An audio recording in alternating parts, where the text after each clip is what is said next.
Jambo, Inisogoma, Mbo, Aquaba dans la voix des ancêtres, le podcast Mahat et Matik. Je suis Ntika et par ma voix, je veux te transmettre les vibrations de l'équilibre en pratique.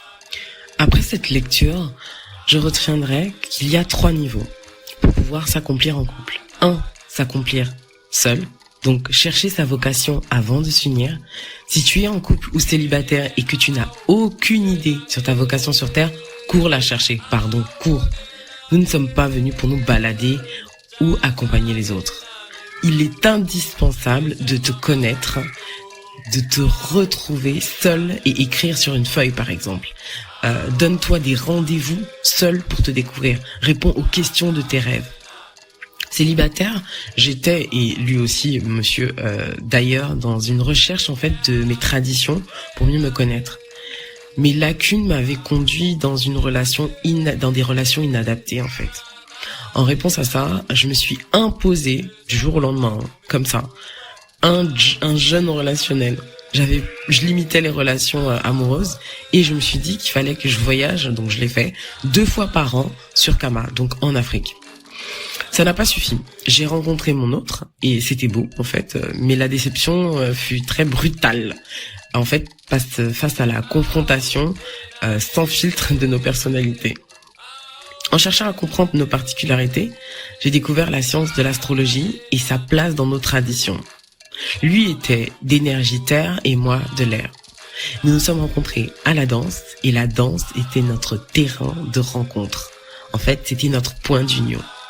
Je t'invite vraiment à chercher ton ton énergie vitale. Est-ce que l'air, est-ce que c'est le feu, est-ce que c'est l'eau, est-ce que c'est la terre? Il faut que tu étudies ses points positifs et ses points négatifs.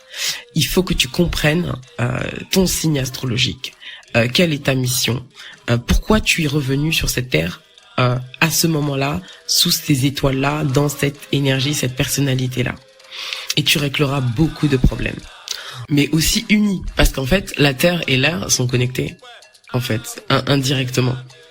Donc c'était notre point vraiment, notre point commun. Et j'ai remarqué en fait, en cherchant à me connaître, que se connaître ne suffit pas pour s'unir. Les sciences des étoiles, tout ça, ça a été une solution illuminatrice pour accepter mes points positifs et négatifs et rencontrer l'autre. Mais le point 2 qui a été précisé dans le livre, c'est que le couple doit être riche de ses différences. Comme la cola qui est unie. Tout en 2 parties différentes. C'est un tout en fait. Nous devons être complémentaires et aider l'autre à accomplir sa vocation avec ses qualités, avec nos qualités en fait. Nos qualités doivent le booster et ses qualités doivent nous booster et nos défauts doivent être améliorés grâce à sa manière de voir les choses. Par exemple, moi je suis plutôt du soir et monsieur il est plutôt du matin. Donc après quelques embrouilles en fait, nous avons décidé que monsieur gérerait plutôt la famille, lui le matin et moi le soir et vice versa. Un délice. Depuis ça en fait, chacun s'épanouit et comment on doit continuer à vibrer sans détruire l'équilibre du couple en fait. La rencontre ne doit pas être ça doit être un feu d'artifice certes, mais il faut pas que ce soit l'éclatement de tout en fait, une déstructuration totale des habitudes aussi de chacun. Donc par exemple, il faut trouver du temps, décider à 2, vraiment décider à 2, c'est pas genre j'ai décidé de faire mon truc comme ça, décider à 2 pour pratiquer sa passion préférée, son sport préféré, se former sur ses projets. Voilà, c'est important de garder ça. Dans une semaine, il faut avoir du temps pour soi et faire des choses encore à soi, même si on est à 2. Ensuite, pour vraiment perdurer, nous on est un peu à ce niveau-là, c'est que il y a le niveau 3 dont parle Nzele, c'est la relation qui est un membre du couple. En fait, quand on comprend que 1 plus 1 n'est pas égal à 2, mais égal à 3, et qu'il faut prendre soin de soi, de l'autre et de la relation, mais là on peut continuer très longtemps ensemble en fait. En pratique, en fait, il faut périodiquement, par exemple, avoir un rendez-vous pour la relation, un moment d'échange afin d'évaluer l'état de la relation.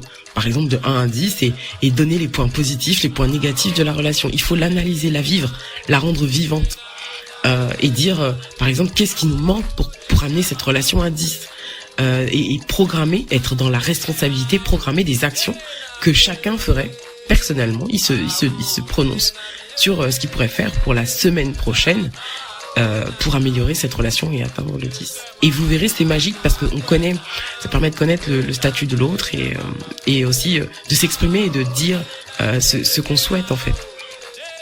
Et du coup, moi, je retiendrai aussi pour éviter, par exemple, les séparations postpartum.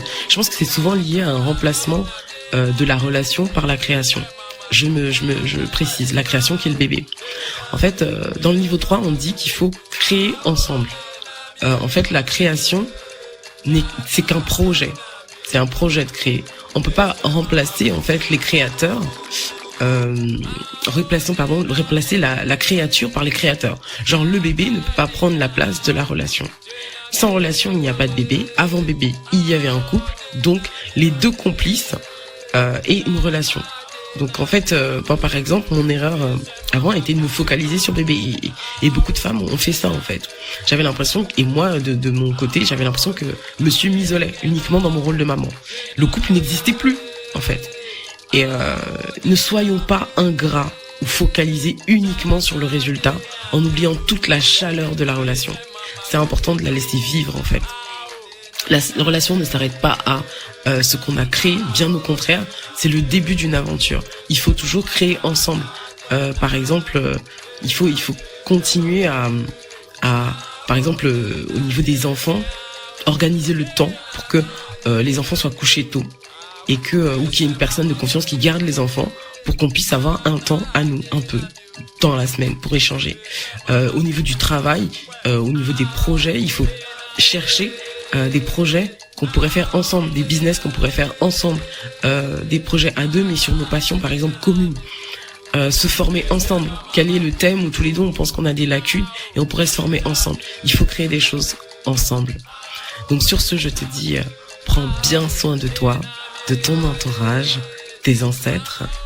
Asante et Nietzsche matando.